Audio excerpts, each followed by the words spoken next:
दो गहरे दोस्त एक कॉम्पिटिटिव एग्जाम की तैयारी कर रहे हैं, स्कूल या कॉलेज के अंदर पढ़ते हैं। वो अपने पढ़ाई के लिए कैसे तैयारी करते हैं, किस तरह से उनका फाइनल एग्जाम को अटेम्प्ट करने का टारगेट रहता है, इस पर एक वीडियो बनाई है सो दैट आप अपने आप को लेकर जज करें कि आप स्टूडेंट ए हैं या स्टूडेंट बी हैं या इन दोनों में से कोई भी नहीं है। आपको क्या होना चाहिए था, आप कहाँ गलती करते हैं, कहाँ गलती नहीं करते। तो बात आगे बढ़ाता हूं मैं। Student A and student B, two idiots, they have to appear for a final exam. तो स्टूडेंट ए स्टूडेंट बी कैसे उसको एग्जाम को लेते हैं, उस एग्जाम के लिए क्या क्या करते हैं, आइए जरा कंपेयर करते हैं। सारे साल अटेंडेंस, सारे साल, अगर साल की बात करूँ या पूरा सेमेस्टर है 6 महीने का तो सेमेस्टर की बात, तो ए की अटेंडेंस 75% रहती है, बी की अटेंडेंस 95% रहती है। तो अटेंडेंस ए की 75% कम रहती है, बी ज्यादातर क्लास में 95% प्रेजेंट है।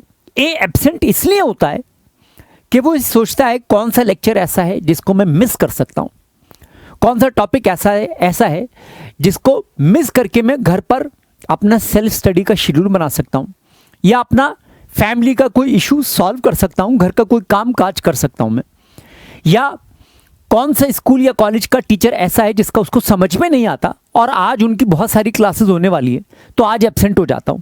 तो वो स्टूडेंट ए इस तरह से प्लानिंग करता है, और जब जब उसको लगता है कि एब्सेंट होकर वो अपने टाइम को कहीं यूज कर सकता है, स्टूडेंट ए यूज करता है। स्टूडेंट बी ब्लाइंड फंडा है कि भैया कॉलेज के अंदर, स्कूल के अंदर, पढ़ाई के अंदर जाना ही जाना है, कोचिंग इंस्टीट्यूट में जाना ही जाना है, ठीक है, 95% प्रेजेंट है। होमवर्क की बात करते हैं सबसे पहले।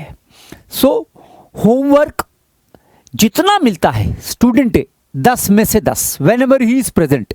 इनफैक्ट जब वो एब्सेंट भी होता है तब भी दोस्त से पूछता है कि यार सर ने क्या काम दिया था, क्या क्वेश्चन कराए थे, अच्छा यार मुझे बता, ठीक है ये होमवर्क दिया था, चलो मैं करता हूँ, मुझे इसमें थोड़ा सा डाउट है, तू मुझे समझा देगा, मैं तुझसे पूछ लूँगा। इस तरह से पैचअप कर कर आके उसकी स्ट्रैटेजी होती है जो कुछ होमवर्क मिले पूरा पूरा वो करे, 10 में से 10। स्टूडेंट बी होमवर्क 50-50 लेवल पर करता है। कौन चेक करेगा, ठीक है, टीचर कभी कभार पूछता है, नहीं पूछता है, देख लेंगे, हो जाएगा, 10 में से 5। ये उसका एटीट्यूड रहता है होमवर्क को लेकर, ठीक है। बहुत सारे स्कूल्स, कॉलेजेस या कॉम्पिटिटिव एग्जाम की तैयारी करने वाले स्टूडेंट्स जो कहीं पर भी पढ़ते हैं, कोचिंग इंस्टीट्यूट में पढ़ते हैं, तो उनको लगता है कोई भी टीचर होमवर्क चेक करने वाला नहीं है। सो अपने लेवल पर छुटपुट 10 में से 5 यानी 50-50 बेसिस पर होमवर्क करते हैं। क्लास वर्क, अब क्लास में पढ़ने का भी एक तरीका होता है। स्टूडेंट है क्लास में प्रेजेंट होता है, फिजिकली भी मेंटली भी, और रेगुलर बेसिस पर डाउट पूछता है। स्टूडेंट भी फिजिकली प्रेजेंट है, मेंटली प्रेजेंट हो भी सकता है, नहीं भी हो सकता। डाउट रेयरली आते भी हैं, और कई बार तो वो सोचता है ठीक है समझ में नहीं आया, कोई बात नहीं यार, सबके सामने क्या पूछूं मैं, अलग से पूछ लूंगा या मैं किसी अपने दोस्त से पूछ लूंगा। ये स्टूडेंट भी है, रेयरली उसके कुछ डाउट्स आते हैं, इसलिए रेयरली आते हैं कि वो डाउट पूछ नहीं पाता, अदरवाइज डाउट्स तो बहुत होते हैं। एक होता है रिवीजन। ए स्टूडेंट अपना रिवीजन रेगुलर बेसिस पे करता है, उसका पूरे शेड्यूल होता है, हर 15 दिन का रिवीजन है या पूरे महीने का रिवीजन है या हफ्ते में किस तरह से रिवीजन उसका शेड्यूल होता है। एक का पक्का रेगुलर रिवीजन है। बी अभी तो वो होमवर्क, क्लास वर्क उसी को लेकर संभल रहा है बी, तो रिवीजन की तो बात ही नहीं है, रिवीजन में काफी रेगुलर है, ठीक है।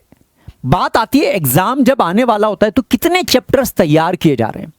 ए को पता है अपनी कमजोरियां, अपनी लिमिटेशंस, अपनी सीमाएं ए जानता है।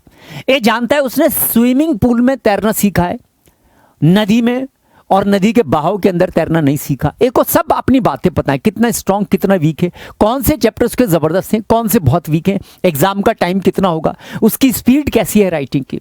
ये डिसाइड करता है कि देखो मैं बहुत ही अच्छा हूं जैसा भी हूं, मेरे 1-2 चैप्टर्स वैसे भी छूट जाने क्योंकि मैं उतना कर नहीं पाता।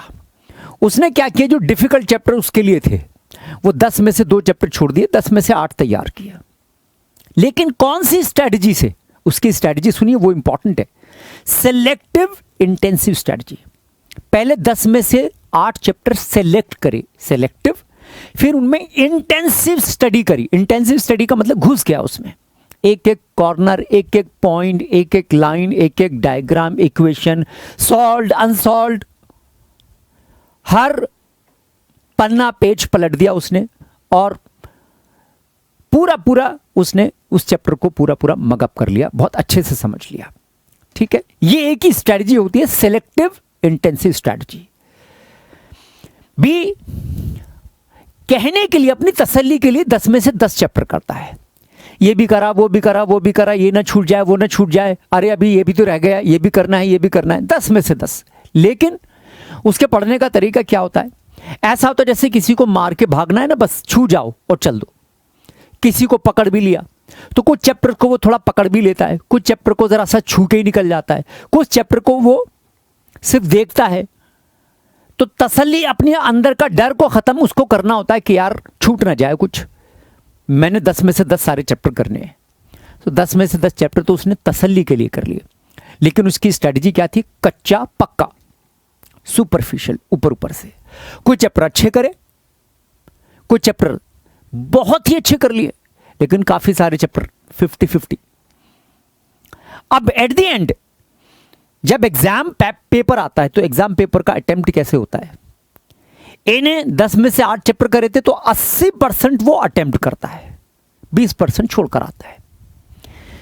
बी ने 10 में से 10 चैप्टर करे थे लेकिन बहुत सारे चैप्टर 50-50 थे, तो कुछ तो वो भूल ही वैसी गया था क्योंकि 50-50 करे थे, और बहुत कुछ में उसके डाउट्स हैं, तो पूरा तो वो भी नहीं कर पाता, वो भी 80% ही अटेम्प्ट करता है। और 20% उसके इसलिए छूट जाते हैं बी के, इसलिए क्योंकि उसने 50-50 करे थे तो क्वेश्चंस याद नहीं है, टॉपिक याद नहीं है, फॉर्मूला भूल चुका है, कॉन्सेप्ट भूल चुका है, रिवाइज नहीं किया था। ठीक है, और बाकी का जो वो करता है उसमें बहुत गलतियां, बहुत अटकता है। क्यों? क्योंकि उसकी प्रैक्टिस नहीं थी। At the end exam paper का जो रिजल्ट आता है, मार्क्स, वो ए 80 में से 80 का कर आए ना, 80 में से भी 75 ले आता है। 80 का बी भी कर आए, बट बहुत गड़बड़ियां, बहुत गलतियां, और नंबर कितने आते? 65। ठीक है, तो इससे अच्छे तो ए स्टूडेंट रहा, टाइम भी निकाला, घर के काम भी किए, जिम्मेदारियां भी की, कम भी पढ़ा, मार्क्स भी ज्यादा ले आया, छुट्टियां भी करी। तो आप कौन से स्टूडेंट है आपको देखना है। और एक स्टूडेंट बी से भी नीचे होता है, सी, स्टूडेंट सी। मैं नहीं बताऊंगा वो कौन होता है, तो आपको खुद जज करना है, आप स्टूडेंट ए हैं, बी हैं या सी है।